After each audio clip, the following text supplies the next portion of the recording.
My name is Carly, and I'm a program manager here with Junior Achievement of North Florida.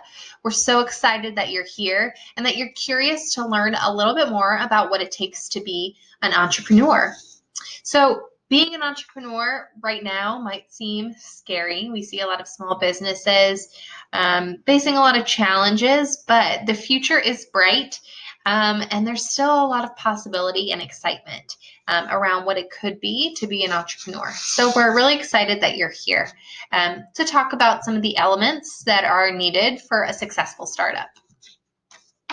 So, there was a survey that was taken just a few days ago asking if high school students are interested in the idea of starting a business. And 2/3 of teens between the ages of 13 to 17 said they're likely to consider starting a business or becoming an entrepreneur as an adult right now. And a similar survey was only about 3% higher than that. So there's still many of you who are thinking about starting a business. So don't worry, you're not alone in wanting to learn these ideas. So let's talk about what the elements of a successful startup are, which are essential to be able to start and maintain a great business.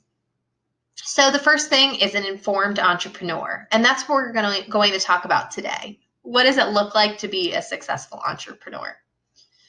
You have to have the right product. You have to have the right market. You have to have specific competitive advantages. You have to have an ethics and a social responsibility plan and a business plan. So let's dive into what an informed entrepreneur looks like so you can begin the process of selecting the right product for your business venture. So entrepreneurs are people who start their own business. They can either start a traditional business like any store or restaurant or company that you see, or they could start a nonprofit business. Nonprofit businesses have a primary concern of a cause that they are trying to raise money for. And nonprofits, they still require money to operate, but they're specifically focused on using that money for a cause rather than to sell a product or a service that's solely for people to consume. So Junior Achievement, for example, is a nonprofit. And the people who start nonprofits are considered social entrepreneurs by definition. Okay, so now that we know what an entrepreneur is, we're going to play a game of myth or fact.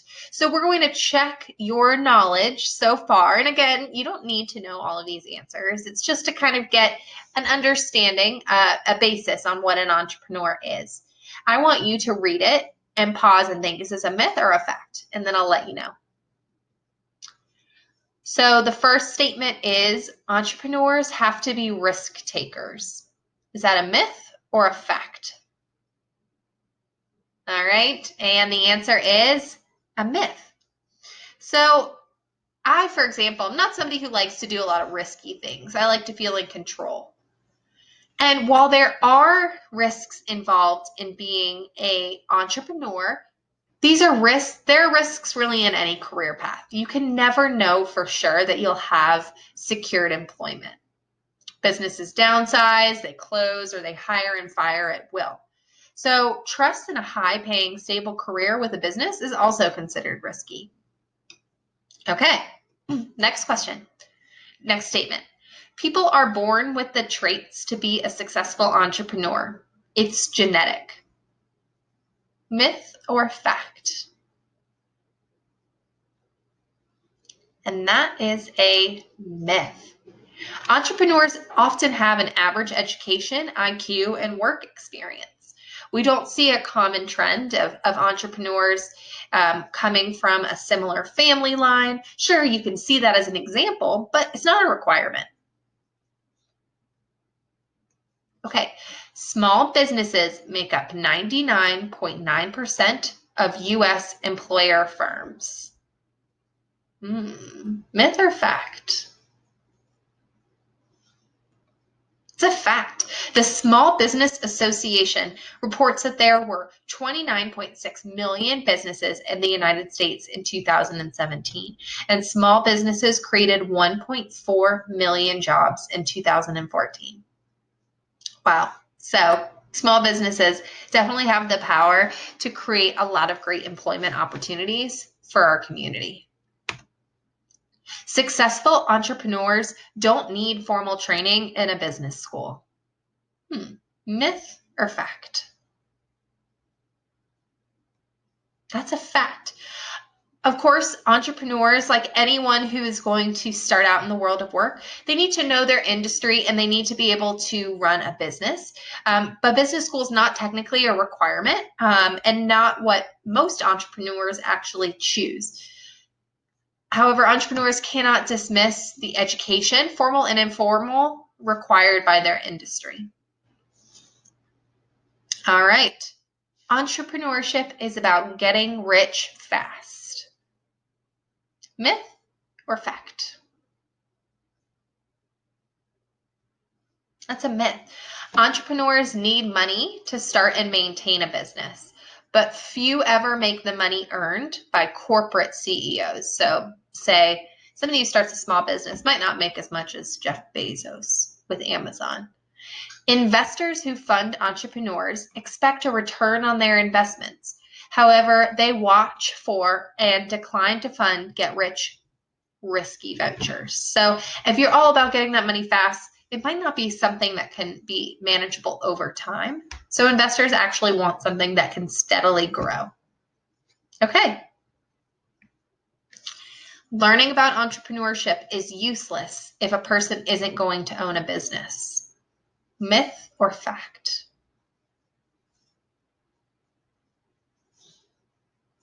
Now that's a myth. So even if you're watching this and you say, I don't really want to start a business one day, or you're on the fence, it really benefits everyone to learn about what entrepreneurship skills can help you gain. And having an entrepreneurial spirit can be applied to any career to enhance job performance and quality of life. And the things we're going to talk about in these sessions are really about critical thinking and things you could apply to a lot of jobs. Okay, so to wrap that up, entrepreneurial characteristics can be developed, practiced, and improved.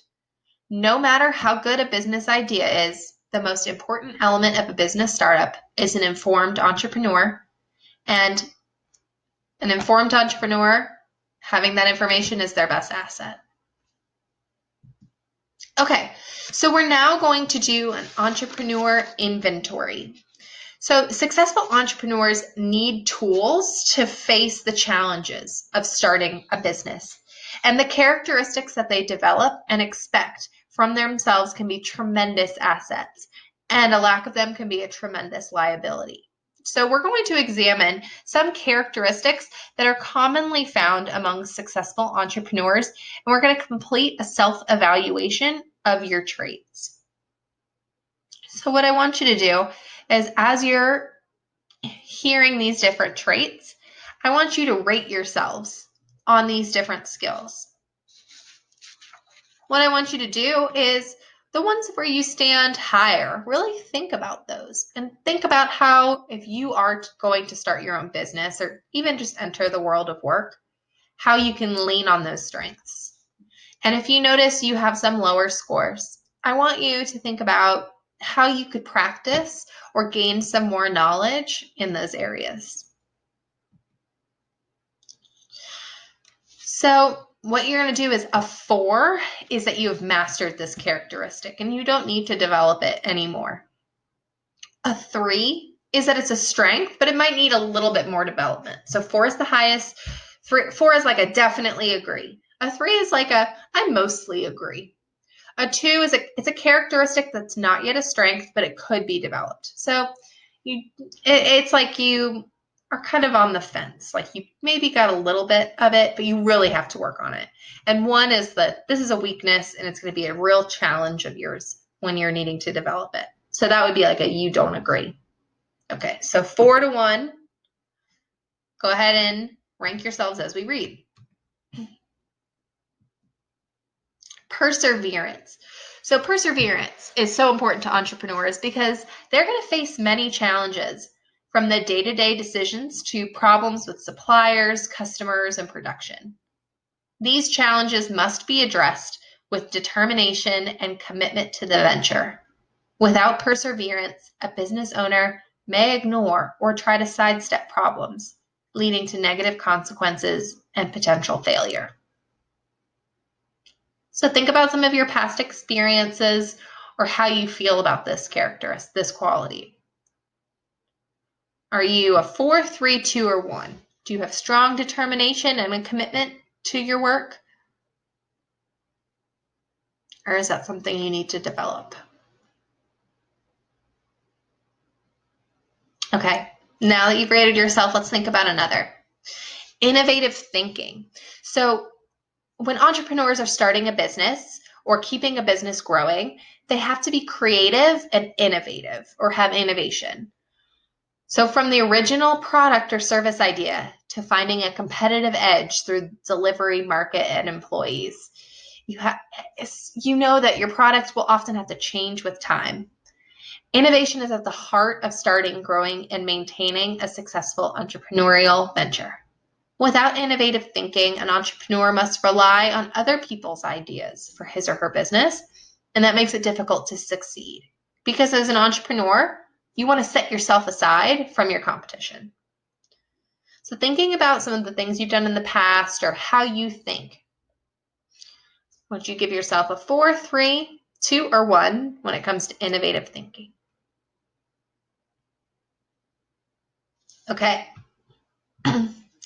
Self-confidence. So this characteristic is crucial because entrepreneurs must trust themselves to even start the business process. Also, self-confidence is the foundation of many other characteristics. Many people have innovative ideas, but if they don't have the confidence to pursue them, they might not. So think about how you approach new situations or having to put yourself out there. How do you rank in self-confidence?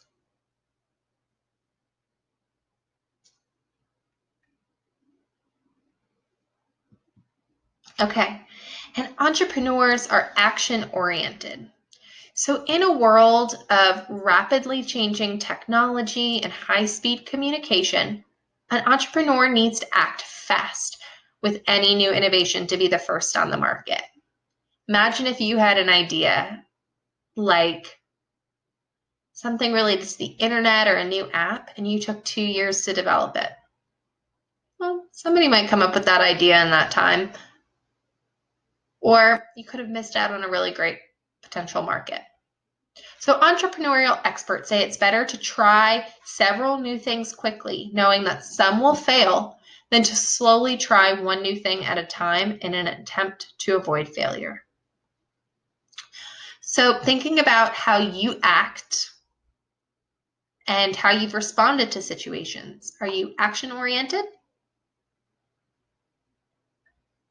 And again, if you're not, if you don't feel like this is a strength of yours or if it's a challenge, if you're committed to being an entrepreneur, it's just something to think in mind, to have in the back of your mind so that you can develop it. Now, communicating and working well with people. So many entrepreneurs start a business so they can be their own boss, but you have to remember how many people a boss has to interact with and communicate with. And they might have employees, or they might have partners, people who make the product, business partners. So the great innovation is just the beginning, and a whole host of people come along with that idea. So thinking about how you respond to other people or how you work with them, what would you give yourself for communication or working well with people?